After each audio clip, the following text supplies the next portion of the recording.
What's up, gentlemen? This is Rising Phoenix Podcast about how to rise up after your divorce.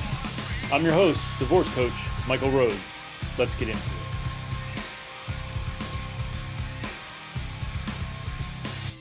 Hello and welcome to the show. This is episode 147. This is going to be another solo episode. I'm going to basically recap episode 146. Obviously, I don't make it a habit of recapping episodes, but that was not a normal episode. Tom Arnold's clearly the most famous person I have ever had on this podcast. And I'm grateful to Monika for setting it up, and I'm grateful for Tom for doing it. I've had many thoughts and feelings about it since I've done it. And I would say maybe not fairly often, but on more than one occasion, I've done an interview and I thought, I'm not sure if that was any good. Typically, once I edit it, then I feel much better, but I don't edit like I used to. I used to listen to an entire episode and pick out every little thing that I thought should be removed. And then once I did that, I felt much better about it. But this one, initially, I didn't feel very good about, for sure. Not that I thought that I was terrible. I feel like it wasn't my best interview, for sure. And I don't think it was because he's Tom Arnold. I honestly don't think that. I wasn't starstruck. I thought that maybe initially because I was trying to, as I do, process and evaluate and take a look at it and try and understand my feelings and thoughts and emotions about all of it. And initially, I thought, well, maybe I was just starstruck, but I don't think that was the case. I think there was difficulty in navigating interviewing two people at the same time. I haven't done that yet. I've had podcast episodes that were like Discord type meetings where multiple people would be involved, but it was more just a discussion. This was a real interview, and I think it was very tricky for me to navigate trying to make sure that they were both involved in the interview. And so I think that got me in my head a little bit, and it did cause me to sometimes maybe get lost in the interview in some kind of way. But I edited a good bit of that one, and after I edited it, I felt a little bit better about it. I don't think it was a terrible interview. I think that I could have done better, for sure. I think that it would have been better for me, and I think for the podcast in general if it was two separate interviews. And so I'm hopeful in the future that it can be. Not anytime soon. I messaged Monika and suggested that, because a few people did reach out and say, hey, it might be nice if you just interviewed her and get her take up. I'm very interested in a little bit more what she has to say. And I messaged her that, and she didn't respond per se. She liked the message or whatever. So I mean, it was an indication that that's something we could do in the future. But I mean, I think I suggested sometime in the fall, but probably winter's more likely. And then maybe in a year's time, maybe Tom comes back on the episode or on the podcast for his own episode. I'm not sure. I hope that it was okay for both of them. I think if they hated it, they wouldn't have. They did promote it a little bit. They did share it in their story, I think, and she did message me back and forth a few times about the episode in terms of editing and things of that nature. So I don't think it was a complete failure on my part. Certainly, could I have done better? Yeah, I mean I think that part of being someone that is interested in growth and improvement is always going to look at themselves a little bit critically. the danger is to not go too far and beat yourself up, to not feed the narrative, the story that I'm a terrible person. No wonder she left me. I can't even fucking interview people or what or whatever, kind of crazy stuff I could tell myself. I did tell myself, man, I think you could have done better. And I don't think that's a lie. I could have, but that's true of almost anything in life. You could always do a little bit better. And so hopefully next time I will, if there is a next time. I'm hopeful that there will be a next time, maybe together someday eventually, but certainly separately, I think would be fun. And hopefully it wasn't so bad for at least Tom, for him to help me out and get Corey on the podcast. I don't know if he will. He said he would, but I don't. That doesn't mean that he will. I'm not saying he isn't a man of his word, or I have reason to suspect he won't. I have no idea, to be quite honest with you. I'm certainly hopeful, and I emailed him today and to ask him to help me out with that, and we'll see what happens. I'm certainly optimistic, I guess. Maybe depends on the moment, but hopeful sometimes. But if it doesn't happen this way, it'll happen. I feel it in my fucking bones and in my gut. Corey Taylor is going to come on this podcast. I don't know when. I don't know how it's going to get worked out. Maybe I do a fucking VIP meet and greet type thing and I ask him then. I don't know. I just feel like it's going to happen. And I'm not going to stop if I have some setbacks. And so, while I think that I don't know that was a setback, but setbacks will happen, and it's not always going to go swimmingly. But I think that because I feel like Corey is within reach in some kind of weird way, it does motivate me and make me want to make some changes. And I think I said this, or maybe I haven't. I talk a lot sometimes. To many different people in the Discord server. We have our book club. I've mentioned that many times, I think, and so it might have been there. But I'm gonna redo this studio. I'm gonna make some changes in some kind of way in here. I don't know what it might be. A complete revamping, a complete difference. I'm not 100% sure. I've reached out for some help from a previous guest who actually his profession is photography and cinematography. So he is tentatively planning to stop by the studio and give me some pointers and things to do. And I'm excited about it, man. I want to, I think just like, if you look at some of the earlier episodes that are on YouTube and they weren't even recorded. Well, some of them, the solo ones weren't recorded with video at all. And the ones that were recorded with video, it wasn't thought of to use that video. It was just Zoom was just an easy platform to use. And so if you look back at those episodes and you look at something like this is already an improvement. And someday, and that's why documentation is good in life in general, journaling and all that kind of stuff is someday I'll be able to watch those old episodes. Well, I mean, I can now, but someday I'll be able to watch this episode and be like, man, what an improvement. How much better does my studio look now compared to then?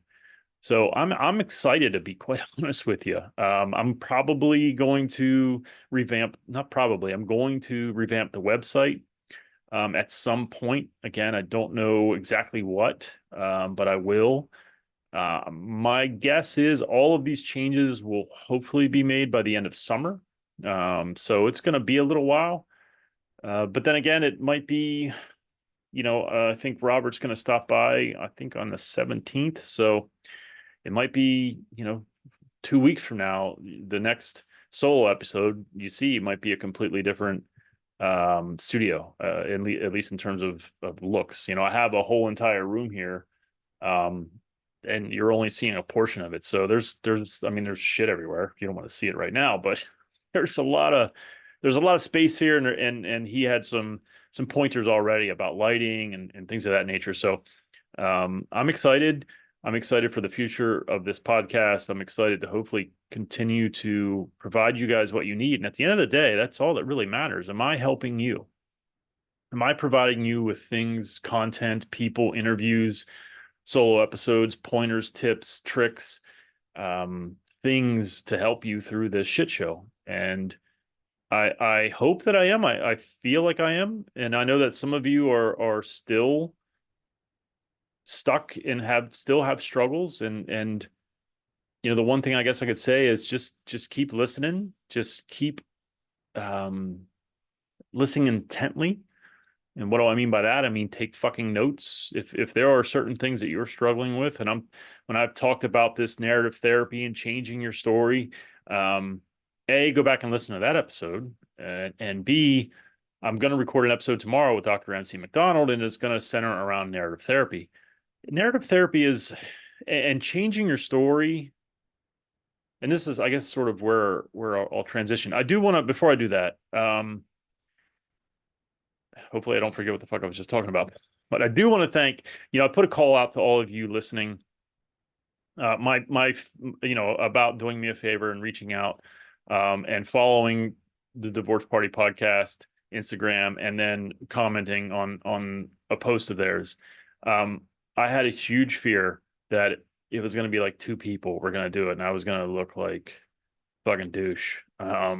But I think I'm very, very, and I think I'll do an episode on this. Maybe not this. Maybe, I don't know. Maybe the next solo one, but maybe the one after. I'm not sure. But I want to specifically address some of the comments. And not in a negative way. I want to thank people for the comments that were made. I want to read reviews that I've gotten, and different comments and messages, and just not to name names, but just to show the appreciation and give the feedback that I'm getting, and make sure that you're realizing it as well, that if you're listening, you're not alone. Yes, it is just you singularly listening to my voice or watching my video, whatever, but you're not alone. Other people do watch, other people do listen. I know it's not in the millions, but when I think it was Dr. Lauren Olson, if I remember correctly, we talked about male friendships, and I talked about, what is the number of friendships that someone can sustain? What is possible for someone to really sustain? And if I remember correctly, he said 3 to 5. So it's not like we need a ton of people in our lives to make a difference. We don't need a bunch of friends. We don't even have the capacity. There's a certain number. I don't think we talked about it in that episode, but there's a certain number where the human brain can't even track people anymore. I think it's 115 people or some shit. So, I mean, we don't even have the capacity for 3 to 5 friendships. And then we don't have the capacity to remember the names of like 115 people or whatever it is. You can look that shit up. I don't remember. But my point is, we're not alone. There doesn't need to be millions of us. A couple of thousand of us is fine with me. A couple of thousand of us is hope. It means that we're not alone. And that's all that fucking matters. It's not all that matters, but that's a huge thing, because in the beginning of this process, you feel like you're not, you're not only alone, but you're fucking broken, and you're hopeless. And that's one of the points and purposes. That's one of the things I'm trying to do is connect people. And I tried local groups, and that's another story for another time, but connections are happening, in the Discord server, in the Facebook group, on any of my social media pages. People are commenting, are liking. Is it a ton? No. Would I like it to be more? Yeah, for sure. Obviously, someone commented the other day that, I shouldn't worry about the views and the listens and all that. Well, if I obsessed over, I would agree with you. If I sat around all day worrying about how do I get more, or why isn't it more, or anything of that nature, but I have to be conscious of it, because if I'm talking to nobody, I'm wasting my fucking time, and I got a lot of shit to do as a single father and with a full-time job. And so I have to be conscious of, as I said before, is the juice worth the squeeze? And it is, but that's confirmed by the number of listens, the number of likes, the number of comments. And again, back to my point about the Tom Arnold episode, I asked you guys to reach out and comment on their Instagram. And I think it was 16 to 20, if I'm not mistaken, more people followed than commented. And it's hard to make that correlation in terms of you followed or their follower count went up because of that podcast, this podcast and that episode. I don't know, but it's a safe bet.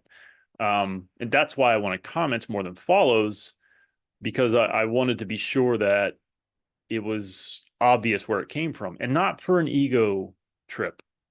I mean, of course there's a little bit of ego there where it's like, look, my people, look, I asked people to do this and they're doing it. These are my people. But I mean, and that was nice, but that wasn't it. It was, and maybe it was an ego thing to be like, hey, Tom Arnold and Monika Casey, look at me, I'm somebody too. Maybe, I don't know. I think for me, the main motivation was to, I guess, yeah, I guess sort of a look at me too kind of thing, but like in hopes that it would lead to my complete hope was that it would generate some discussion or some comments and some follows, and then Monica would go to Tom, hey, we got a good bit of comments and follows from doing that episode. And then Tom would go, oh, that's cool, I guess I can really help him out then, or and help get Corey on the podcast. That was my entire, I shouldn't say entire, but I mean, at least consciously, that was my entire motivation. And I do it at work. I don't know, but I do want to thank you. And I will, like I said, do an episode on this specifically, but I do want to thank all of you that did comment. It was fucking awesome. I mean, I haven't looked today, honestly. There's roughly 200 and some odd listens to that episode. And there were roughly 20 comments. That is on par for, if you look at any statistics in terms of social media, about 10% of listeners or followers, viewers, or whatever interact and comment. So it bears out. I would have liked to have seen more. If I'm being honest, I was hopeful to see like 50 comments, but I'm not going to focus on the negative. I'm sure as fuck not going to go, oh fuck, I couldn't get to 50. Nobody, this is what a shitty podcast. Those guys are just feeling sorry for me. I'm a fucking loser or whatever. All that negative shit that in the past I would have. But fuck that. I sincerely fucking love every single one of you that took the time to comment on their Instagram, to follow them. I mean, that was awesome. I fucking appreciate it. So back to, I think I can remember what I was talking about earlier. Back to my point. This leads to my point. That's my story. My story is not, it's a work in progress, and it's not perfect. I don't feel like I have the, perfect self-esteem, self-worth type of situation. I mean, I think I'm much better than I was, but my story isn't that, I'm a piece of shit and no one likes this podcast and people only listen to make fun of me or whatever. That would be a really fucked up thing to do if you did. What a waste of your own fucking time. But you're not telling me that, so I'm assuming you're enjoying it. So I don't have this story, or I've changed this story about myself. Now, changing your story, changing your narrative is not, it's deeper than changing your self-esteem. And how do you increase your self-esteem? In my view, you get shit done, you accomplish things, and that makes you feel good because you got something done. You achieved something, like getting to 100,000 downloads. By the way, I forgot to mention that we just hit on yesterday, 11:14 p.m. is when I checked and saw I hit 100,000. That's a fucking milestone. And that accomplishment made me feel pretty good, as accomplishments do. But as we see with a lot of like famous people, look at someone like Kurt Cobain. This guy achieved, I mean, sold out concerts in giant fucking stadiums across the fucking world. platinum selling albums, awards, accolades, magazine covers. And what did that dude do? He blew his fucking brains out. Why? Well, I don't know specifically. I don't think any of us do, but I would be willing to bet that it's because his story was he was a piece of shit junkie. And all of those accolades and successes that came around maybe made him feel good for a little bit, but his core belief, his core story was that he was a piece of shit junkie addict. I would almost fucking bet my fucking house on it. I'm not going to because I'm not 100% sure, but I'm you don't kill yourself if your story is, man, I'm pretty successful. I'm doing all right. But you can still have these moments of accomplishment and your self-esteem can rise. But if your story, if your narrative, if who you think you are isn't solid, then you won't be. So changing your story isn't about accomplishing things. That accomplishing things is good for your self-esteem. Your story is much deeper than that. And it involves narrative therapy and there's some other therapies that I'm learning about and I'm hoping to bring to this podcast and use on myself.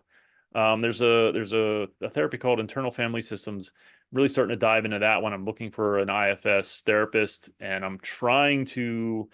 The guy who invented it is alive, and I'm trying to figure out how to contact him. I can't find a direct link, but I'll keep digging. But um, back to narrative therapy, it's the reason that it exists. The reason for it is to make that deeper change about who you are.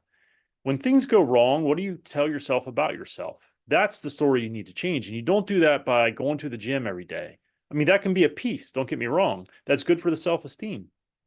But if you go to the gym every day and you see some results and you're going to feel good about it, but then if your core story isn't one of I follow things through, I'm successful. If it's I'm a loser, I'm a piece of shit, and then if you take a couple of days off, then you'll probably stop going because that wasn't enough. It wasn't enough to change your story because action isn't enough. It has to be deeper than that. And it's not easy. It's not easy. And therefore it takes work and effort. And so I'm like I said, I'm going to record tomorrow. Actually, I'm going to record an episode with Dr. MC McDonald. We're going to dive into narrative therapy. And I hope that it will help you. I hope that if you're struggling with anything, whether it be sleep or anxiety, that you go back and listen to these episodes, take notes, apply things. Someone mentioned in the Discord the other night that they've really been struggling with sleep.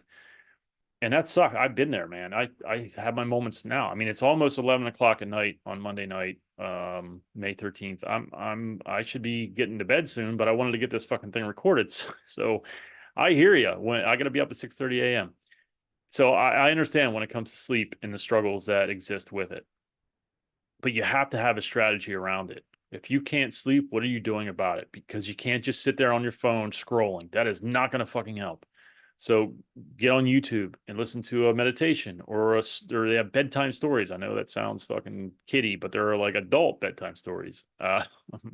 There are different not meditations, but hypnosis and like different sounds you can listen to. Like I listen to thunderstorm sounds every night. I tell my Google to play thunderstorm sounds for 30 minutes, and I shouldn't say never. Very rarely do I make it to the end of those, and I can tell when they're not on, and it's become a habit, a good one.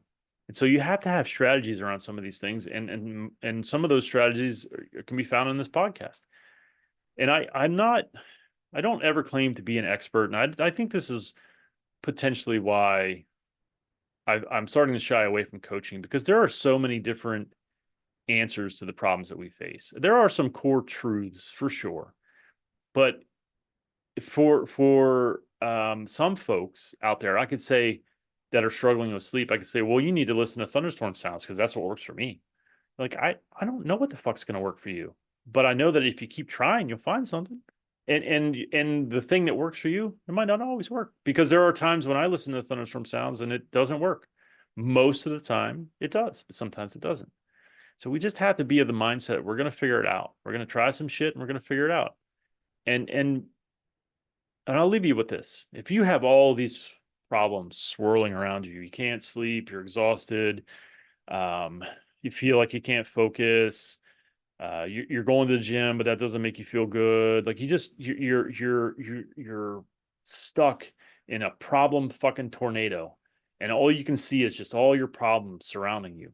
Reach out and grab one of those motherfuckers, just one of them. Just pick one thing, maybe the heaviest one, or the one that bothers you the most, and just fucking work at it. And I know that it sounds easy, and I'm not saying it is, but you got to put in the fucking effort, like real, genuine effort. You know, changing your story isn't just about trying to talk to yourself better. Although that, again, that's another potential piece of it. Not potential, it definitely is a piece of it. But maybe you haven't figured out how to do that quite yet. Maybe because you're trying to change your thoughts and change your negative thinking, but you haven't even gotten to the habit of catching your negative thoughts so you can then change them. And so you're trying to do something, you're sort of, what is that, run before you crawl or what the fuck ever, right? So pick one fucking thing, dive into it, pick it apart, go on YouTube, search on Google, listen to these podcast episodes, and make a fucking decision that you're fucking tired of it. And this one thing here, you're going to have one success. You're going to figure this one fucking thing out. And if it's sleep, fucking buy books, listen to podcast episodes, try shit. It's something that millions of Americans face, but also a whole fucking lot of people figure it out. And I know it's easier said than done, but maybe it involves getting up earlier so you can work out a little bit. Maybe it involves figuring out a good bedtime routine. There's so many pieces of advice around these things. We just have to pick some and just fucking try them. Just religiously fucking try them. And I'm not great at it either. Sleep's been pretty good for me, honestly. But I got into the habit. I have a certain routine, and same with the mornings. I have a certain routine. I was reading, I don't know if it was an article or, it was in a book. I just finished a book called Organize Tomorrow Today. I mentioned it earlier, a couple episodes earlier. I'm going to wrap up with this. I said it earlier. I fucking lied. I promise this time. I was reading this book, Organize Tomorrow Today, and it talks about, at the end of the book, it was like, there are all these tools in this book, and all of them can help you, but you can't do them all. You can't fix every fucking problem that you have. You just can't. It's not possible.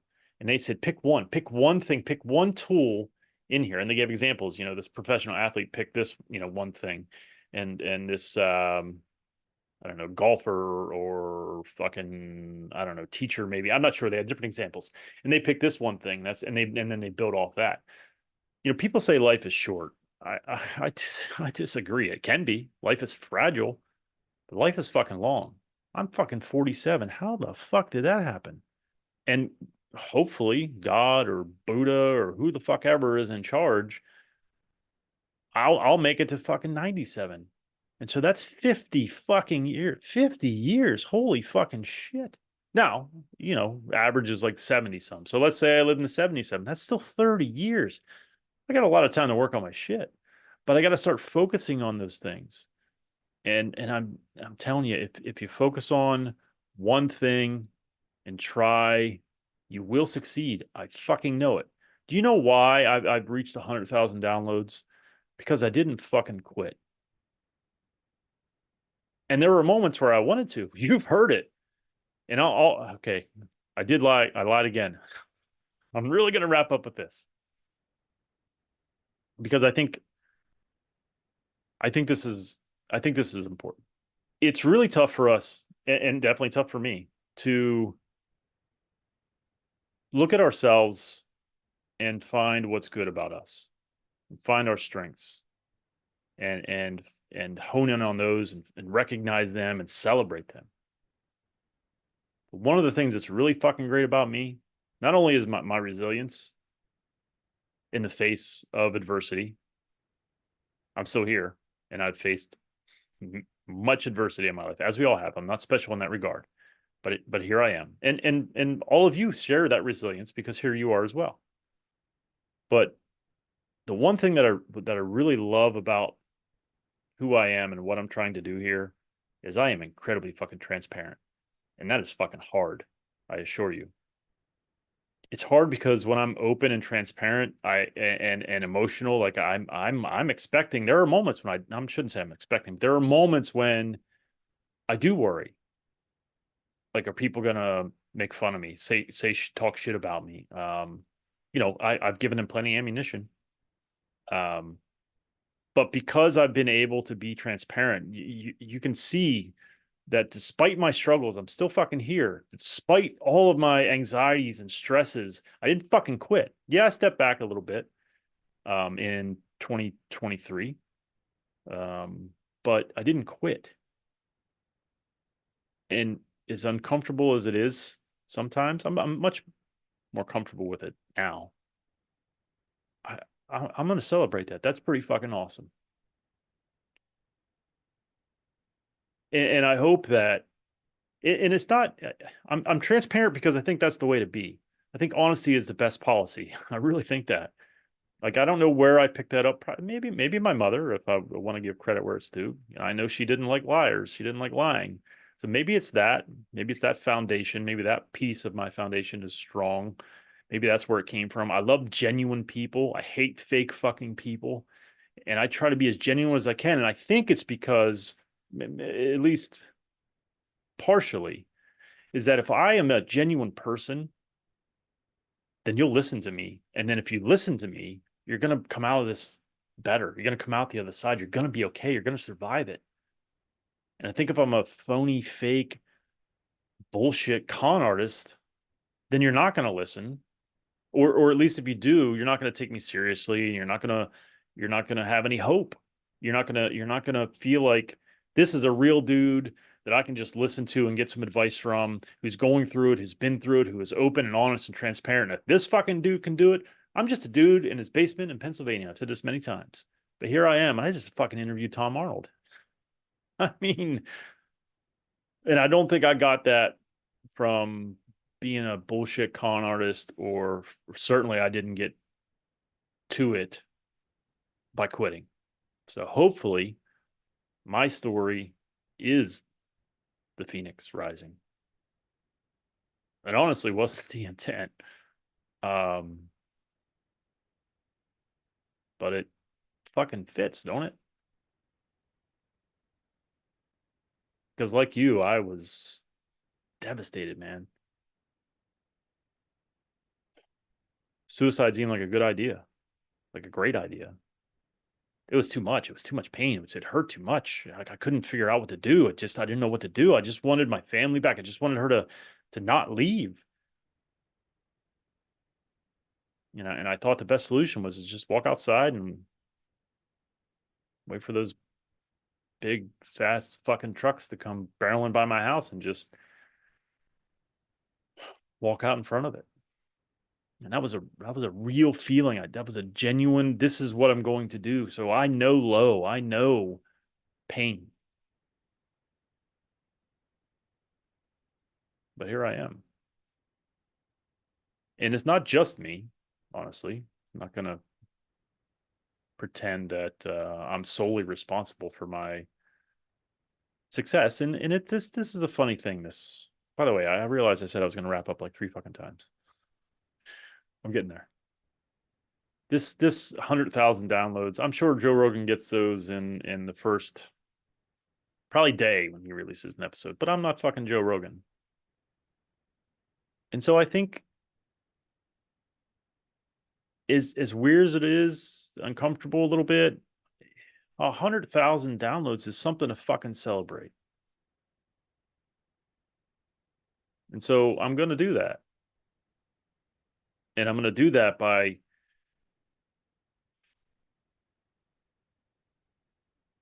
sticking to this thing, improving with this thing, getting better, trying to reach more people, evolving, growing, rising. So I hope you'll come along with me. Until next time, take care of yourselves and take care of each other. Thank you so much for watching and or listening. Since my separation in July of 2019, I have done an incredible amount of work on myself. I've had many different therapists, life coaches, and went through different programs. I've taken all that I've learned and put it into my own program called Forged by Fire.